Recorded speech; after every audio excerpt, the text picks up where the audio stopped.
At 1:05, she still cooks her own dinner, checks her own blood sugar, and walks away from the table without the spike that once kept her awake at night. But the change did not come from cutting every food she loved. It came from adding one simple ingredient to the meal she already ate. Not after dinner, not before bed, right with the first few bites. Within weeks, her after-meal readings began to look different. But the real reason this food helped had less to do with the food itself and more to do with what it slowed down inside her body. Because after 60, the danger is not always what you eat. Sometimes, it is how fast that meal reaches your bloodstream. And here is the part almost everyone gets wrong. The vinegar was not even the biggest change. The real turning point was the order in which she ate the rest of her dinner, and most people do that part completely backward. Picture her kitchen right now. Steam rising from a small pan. Her hands, steady, doing what they have done for decades. She still prepares her own meals. She still lives on her own terms. And every evening she checks the little meter on the counter, not out of fear anymore, but out of habit. It was not always this calm. Because the strange thing was never her breakfast. Her mornings were fine. Her worst numbers always came after dinner, a meal that looked completely, perfectly normal. So how did a woman in her 80s protect the one thing she feared losing most? Her independence. When her own dinner had started to threaten it? To understand that, we have to go back to the night her meter genuinely scared her. She was around 80 years old. The dinner was nothing unusual. Chicken, mashed potatoes, a slice of bread, some vegetables on the side, the kind of plate she had eaten 1,000 times. 2 hours later, she checked her blood sugar, and the number was far higher than it should have been. She felt frightened, then confused, then frustrated, because nothing on that plate looked unhealthy. She had not eaten cake. She had not eaten candy. She had eaten dinner. When she told her doctor, he explained something that stayed with her. A single high reading is one thing, but dinner spikes are dangerous precisely because they can repeat, quietly, night after night, with no obvious symptoms to warn you. And that was the real fear. She was never afraid of one number on a screen. She was afraid of what those numbers, stacked up over years, could take from her. Her eyesight, her balance, her ability to walk, and eventually, the home she had fought her whole life to keep. So why does dinner, of all meals, cause a bigger spike as we age? A few reasons, in plain language. As the years pass, the body can respond less efficiently to insulin. A large portion of starch can flood into the blood quickly. Eating late in the evening often means there is less movement afterward to help clear it. Add in poor sleep and daily stress, both of which nudge glucose upward. And then there is the biggest one, combining several carbohydrates in a single meal, creating one large total load. Here is a simple way to picture it. Think of your dinner like cars entering a narrow road. One car at a time? Easily managed. But bread, potatoes, rice, a sweet drink, and dessert all arriving at once? That is a traffic jam in the bloodstream. Now, every body is different, and responses vary from person to person. Nothing here is a reason to change any medication on your own. That decision always belongs to your doctor. But once she understood the traffic jam problem, she started looking for something that could slow the cars down. And she found it in the most ordinary place imaginable. The ingredient was vinegar, a small vinegar-based salad, or a little diluted apple cider vinegar taken with her dinner. Now, let us be honest about what this is and is not. It is not a miracle cure. It does not flush out sugar. It will not undo a bad meal. What the research suggests is more modest. For some people, a little vinegar with a meal may gently reduce how sharply blood sugar rises afterward, and it works best as one part of an already balanced plate. Her method was simple. A small green salad, a drizzle of olive oil, about 1 tablespoon of vinegar, eaten at the beginning of dinner, before anything else. On nights without a salad, she used an alternative. 1 tablespoon of vinegar diluted in a full glass of water, never straight, never undiluted. And an important caution, she checked with her doctor first, because vinegar is not right for everyone. Anyone with reflux, swallowing trouble, stomach issues, kidney concerns, low potassium, or who takes glucose-lowering medicine should ask a clinician before making it a habit. So why does timing matter so much? The acidity may slow how quickly food leaves the stomach. When food leaves more slowly, the carbohydrates reach the bloodstream more gradually. And for some people, that after-meal rise becomes flatter, less of a sharp peak. There is a second, quieter benefit too. Eating a salad first adds fiber and volume.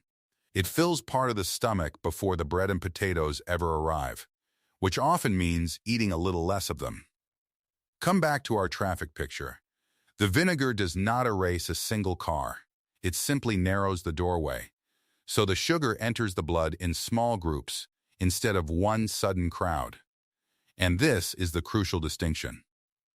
The benefit comes from 4 things working together: timing, dilution, portion control, and the overall makeup of the meal. It does not come from drinking large amounts. More is not better. In fact, more is exactly where people go wrong. Because here is what happens.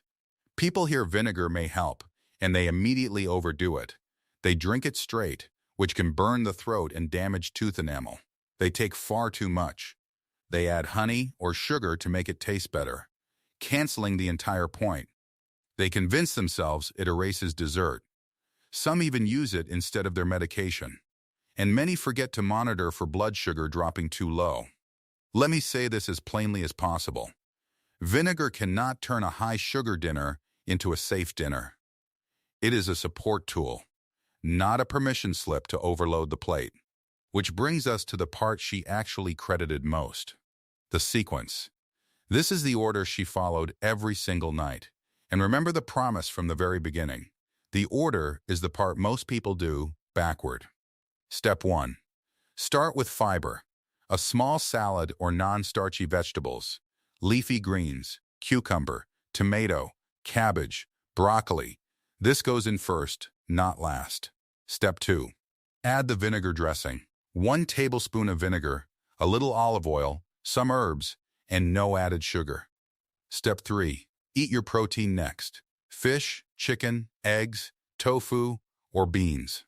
Step 4. Keep the starch modest and save it for last. A small serving of lentils, beans, brown rice, sweet potato, or whole grains, not the center of the plate. Step 5. Move gently afterward. A 10 to 15-minute walk, whenever it is safe and her doctor approved it. Vegetables first. Vinegar early. Protein next. Starch small and last. A short walk to finish. That sequence, not the vinegar alone, is what reshaped her evenings. So what actually changed? Not everything at once. That is important. The very first evening showed only a small difference, barely noticeable. But over about 2 weeks, the pattern grew more consistent. And the biggest improvement came only when she also stopped stacking so many carbohydrates on one plate. She wrote down her meals and her readings. Her doctor reviewed them together with her. And every medication decision stayed exactly where it belonged. With her doctor. Here is the line worth remembering. The change was never one dramatic reading. It was a better pattern, repeated across many, many dinners. But even she still hit spikes sometimes. And the meals that tripped her up will probably surprise you. The first was the healthy pasta night. Whole grain pasta, plus bread, plus fruit for dessert. Individually fine. Together, too much carbohydrate arriving at once. The second was soup and crackers. The soup looked light and harmless. But the crackers, the noodles inside, and the hidden starch quietly added up. The third was the big baked potato. Even with a salad and vinegar, the potato itself was simply too large a portion. The lesson runs through all 3. A helpful ingredient cannot overpower an overloaded plate. So she learned to swap, not just to add. Instead of mashed potatoes and bread, 1 small potato with extra vegetables. Instead of a large pasta bowl, a smaller portion of pasta with chicken and a salad, instead of a sweet drink, water, or unsweetened tea. Instead of dessert every single night, plain yogurt, a handful of berries, or one smaller, planned portion. Small trades, no suffering, no banned foods, just fewer cars on the road at the same time. Before you try any of this, one honest safety moment. Please talk to a healthcare professional before regularly using vinegar if you take insulin or glucose-lowering medicine, if you have frequent low blood sugar, severe reflux or stomach irritation, difficulty swallowing, kidney disease, potassium problems, or dental enamel concerns. And 3 rules that never change. Never stop prescribed medication on your own. Never treat one person's blood sugar response as a guarantee for yours.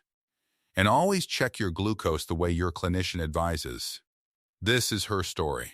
A guide for a conversation with your doctor, not a prescription. Here is what I want you to really hear. Her success was never about finding a magic food. It was about building a ritual she could repeat. The same simple dinner structure. Portion awareness. Regular glucose checks. A short walk after eating. Her doctor involved. And, maybe most importantly, no obsession with being perfect. At 105, her secret is not that she never makes a mistake. It is that one imperfect meal never becomes an excuse to abandon the next one. So return, one last time, to her kitchen. She plates the fish or the chicken, the vegetables, a small portion of starch, and the little salad with its tablespoon of vinegar that she eats first. She sits down calmly, because dinner does not confuse her anymore. It does not frighten her anymore. 25 years ago, this meal made her afraid of the future. Today, it is one of the small, steady routines helping her stay inside the home she fought so hard to keep. So let me ask you one focused question. Which meal gives you your highest reading? Breakfast, lunch, or dinner? Drop your age and your usual after-meal number in the comments. I read them, and the patterns people share might surprise you.